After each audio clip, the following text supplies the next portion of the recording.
अज्ञेयवाद की बड़ी बात होती है कि हम कुछ भी नहीं जानते। तो जो अज्ञेयवाद है उसे आप कितना साइंटिफिक देखते हैं? मेरे ख्याल में गलत है। क्या सरकार ये रूल अदा नहीं कर सकती कि एक बाबा अगर भ्रम फैला रहा है कि मैं आपका कैंसर ठीक कर दूंगा सिर्फ छू करके, एक बाबा भ्रम फैला रहा है कि आपकी जो समस्याएं हैं इसलिए क्योंकि आप गोलगप्पा मीठी चटनी के साथ नहीं खाते हैं, और एक टीवी चैनल उसे दिखा रहा है, तो ये जस्टिफाई कैसे हो रहा है? मतलब कानून है इस देश में, वो रोक क्यों नहीं रहा? जब हमारी जनरेशन बिजी थी यूनिवर्सिटीज़ बनाने में, स्कूल्स बनाने में, रिसर्च सेंटर्स बनाने में, CSIR क्रिएट करने में, तो बाबा भी फैक्ट्रीज बना रहे थे। तो हम एक तरफ बना रहे थे साइंटिफिक इंस्टीट्यूशंस, साइंटिफिक टेम्पर की बात कर रहे थे, दूसरी तरफ ये फैक्ट्रीज इस देश में पैदा हो रही थी।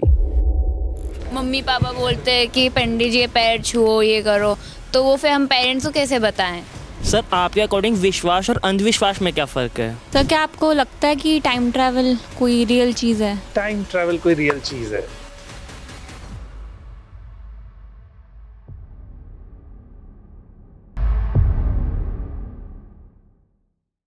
मौजूदा दौर में जो मैं लगातार इंस्टा रील्स की बात कर रहा था, मुझे बड़ा गंभीर लगता है वो सवाल कि बाबाओं की जो फ़ौज हमको हमारे चारों तरफ दिखती है, हमारे सोशल मीडिया प्लेटफॉर्म्स पे दिखता है, न्यूज़ चैनल्स पे दिख जाता है, टीवी चैनल्स पे दिखता है, क्या ये भी उसी पॉलिटिकल प्रोजेक्ट का हिस्सा है? बिल्कुल स्वतः तो स्फूर्त नहीं हुआ होगा, स्वतः तो नहीं फूटा होगा ये। बिल्कुल। क्या सरकार ये रूल अदा नहीं कर सकती कि एक बाबा अगर भ्रम फैला रहा है कि मैं आपका कैंसर ठीक कर दूंगा सिर्फ छू करके, एक बाबा भ्रम फैला रहा है कि आपकी जो समस्याएं हैं इसलिए क्योंकि आप गोलगप्पा मीठी चटनी के साथ नहीं खाते हैं, यहाँ पर आपकी कृपा रुकी हुई है, और एक टीवी चैनल उसे दिखा रहा है जिसमें ना लॉजिक है, जिसके पीछे ना कोई साइंस है, और उसको प्रमोट किया जा रहा है, उस बाबा को प्रमोट किया जा रहा है जस्ट बिकॉज ऑफ कि उसके पीछे पॉलिटिकल लीडरशिप है और he has some money to promote. तो ये जस्टिफाई कैसे हो रहा है? मतलब कानून है इस देश में, वो रोक क्यों नहीं रहा है? कानून तो उसके ऊपर तो जाहिर है कि आजकल जो हालात हैं उनमें मुश्किल है, लेकिन ये कि ये उसी के साथ रिलेशनशिप है इसकी कि किस तरह से इस पॉलिटिकल लीडरशिप की परवरिश हुई है। जो बाबाओं के आश्रम में पले हों, बड़े हों, वो जाहिर है कि बाबाओं के ख़िलाफ़ कैसे जा सकते हैं। पर इसका एक और पहलू भी है, और वो पहलू ये है जो बहुत इम्पॉर्टेंट है समझना, कि जब हमारी जनरेशन, आपने पूछा था कि फ़ेल कहाँ हुए हम, जब हमारी जनरेशन बिज़ी थी यूनिवर्सिटीज़ बनाने में, स्कूल्स बनाने में, रिसर्च सेंटर्स बनाने में, CSIR क्रिएट करने में, DRDO, एटॉमिक एनर्जी, इसरो, ये सब कुछ बना रही थी, तो बाबा भी फैक्ट्रीज़ बना रहे थे।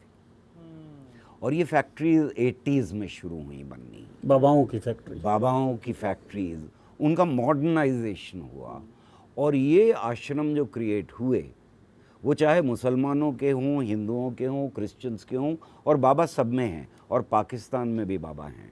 वहाँ तो बाबाओं ने यहाँ तक कह दिया था कि अब हम हुकूमत चलाएंगे क्योंकि हम जानते हैं हुकूमत चलाना, और वो हमला करने वाले थे वहाँ पर।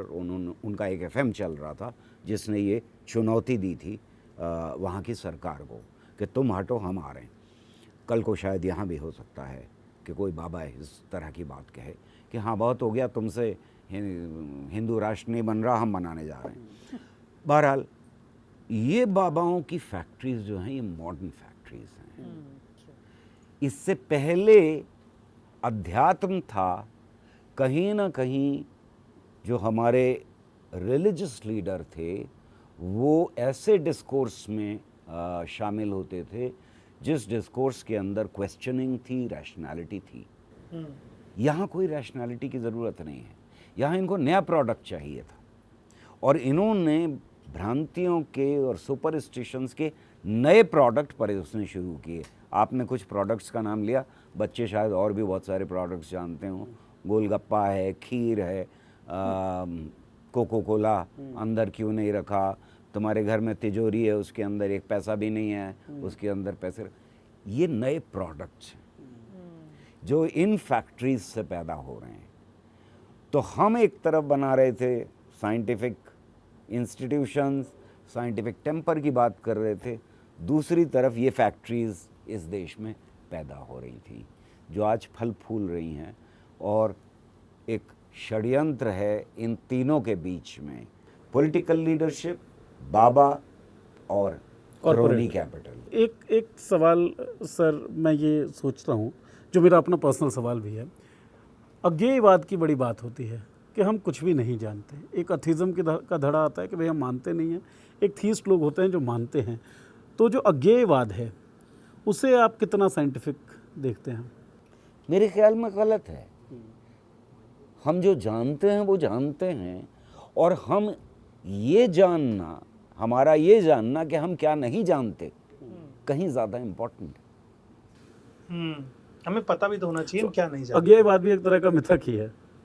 मिथक ही है। ये कह देना कि हम कुछ नहीं जानते, ये बेकार की बात है बिल्कुल, क्योंकि इंसान ही एक ऐसा जानवर है जो हमें पता है कि वो इस ब्रह्मांड के, इस यूनिवर्स के राजों को पहचान सकता है, जानने की कोशिश कर सकता है। ठीक, इससे पहले कि हम ऑडियंस तक जाएं, एक सवाल और आपसे, क्योंकि इस किताब में जो लिखा हुआ था और ऑफ द कैमरा भी हमारी बातचीत हो रही थी कि देश दुनिया के प्रसिद्ध वैज्ञानिक और मन से कवि, तो कविताएं लिखने में ज़्यादा मज़ा आता है वहर साहब को, या फिर इस तरह की किताब लिखने में, या फिर पॉलिटिकल और जो साइंटिफिक डिस्कोर्स है उस पर बातचीत करने में?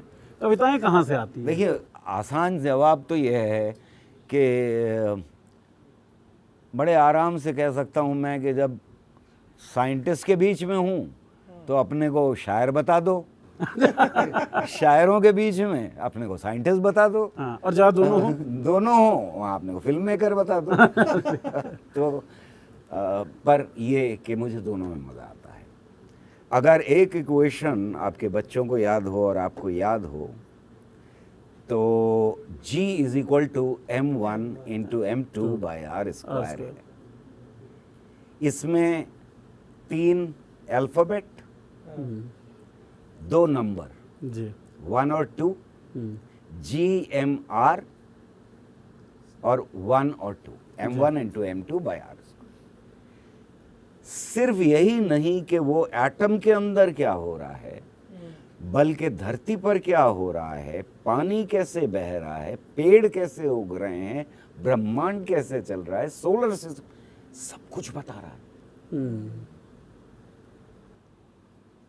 इससे ज़्यादा खूबसूरत नज़्म क्या होगी, इससे ज़्यादा खूबसूरत कहानी क्या होगी? इसकी अपनी जो खूबसूरती है वो मेरे रोंगटे खड़ी करती है।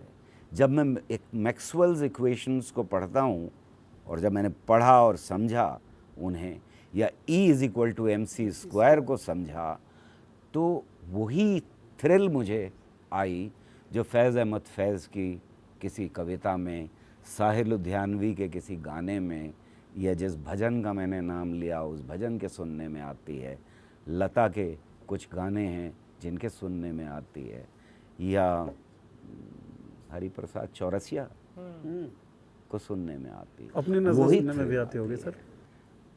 तो नज़्म लिखने में वही मज़ा आता है जो किसी साइंस की बात को समझने में या क्रैक करने में आता है। तो अब स्टूडेंट्स की तरफ, आप लोगों ने चर्चा सुनी साइंटिफिक टेम्पर वगैरह को लेकर, पॉलिटिकल इकोसिस्टम को लेकर, भगवान है नहीं है, क्या नहीं है, आपके मन में जो भी जिज्ञासा हो, क्यूरियोसिटी हो, आप पूछ सकते हैं। पंडित जी को मतलब मम्मी पापा बोलते हैं कि पंडित जी पैर छुओ, ये करो, तो वो फिर हम पेरेंट्स को कैसे बताएं? ये बड़ा वाजिब और स्ट्रॉन्ग क्वेश्चन है।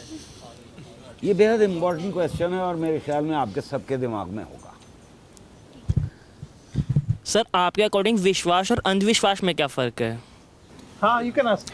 सर, एक क्वेश्चन है। हम काफ़ी देखते हैं कि जो रील्स में आता है या शॉर्ट्स में हम जब स्क्रॉल करते हैं तो काफ़ी वो होता है कि इट्स मिसलीडिंग कि इस साल में ये दुनिया ख़त्म हो जाएगी, तो उसको फिर क्यों ऐसा फैलाते हैं लोग? दुनिया हर साल ऐसा लगता है खत्म होने वाली है।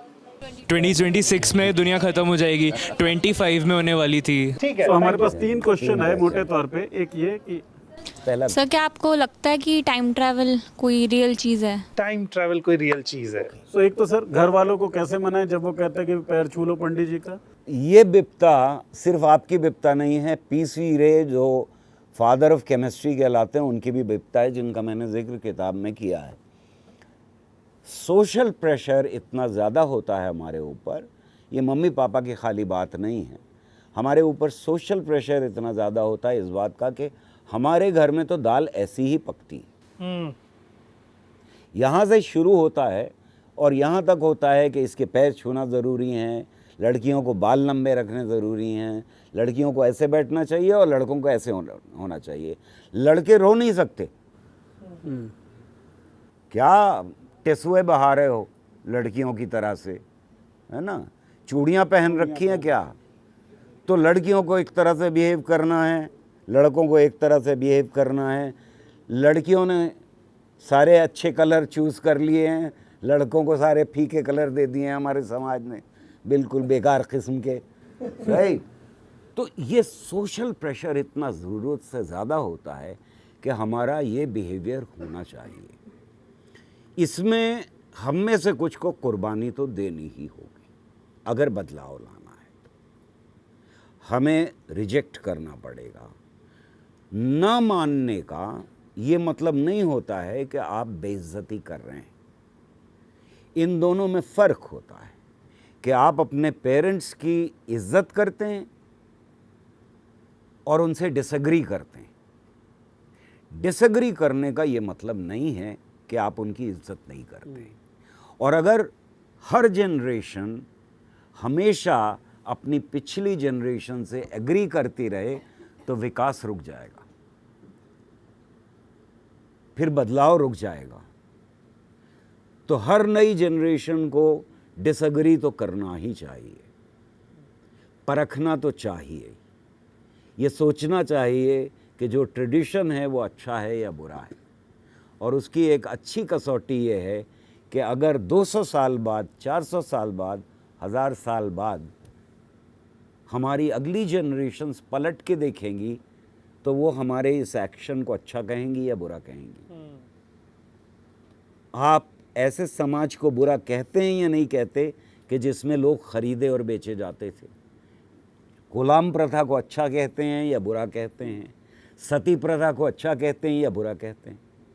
तो ये ज़रूरी है कि आप इस तरह से देखें अपने एक्शंस को, समाज के एक्शंस को, जिसमें ये जज कर सकें कि आगे आने वाली नस्लें जो हैं वो हमें कैसे देखेंगी। दूसरा सवाल था विश्वास और अंधविश्वास को डिफरेंशिएट कैसे करें? देखिए, मुझे ये विश्वास है कि मैं यहाँ हूँ, आपको ये विश्वास है कि इस कमरे के अंदर हैं, क्योंकि ये प्रूव किया जा सकता है, राइट। इसके पीछे एक लॉजिक है और एविडेंस है। अंधविश्वास ऐसी चीज़ है जिसमें लॉजिक को, प्रूफ को रिप्लेस कर दिया जाता है आस्था से। मेरी आस्था है, ख़त्म हो गई बात, सवाल गायब हो जाते हैं। ये हुआ अंधविश्वास। अब ये साइंटिफिक भी हो सकता है। मतलब मैं ये कहूँ कि मैं जो हूँ वो अगले 6 महीने में नेक्स्ट गैलेक्सी में जाने वाला हूँ, इसको कोई बैकिंग नहीं है इसकी, पर मेरी आस्था, तो आस्था से रिप्लेस जब हो जाता है प्रूफ, तो वो अंधविश्वास में चला जाता है। और बहुत सारे ऐसे विश्वास हैं जो प्रूफ के बिना थे कभी और आज गलत प्रूफ हो गए हैं, हमें मिल गया है, तो वो अंधविश्वास में चले गए। ऐसे बहुत सारे विश्वास जो विश्वास थे कल तक, आज वो अंधविश्वास में। तो विश्वास और अंधविश्वास साइंस में कम से कम बदलता है, डायनेमिक है, कांस्टेंट नहीं है। धर्म में नहीं बदलता।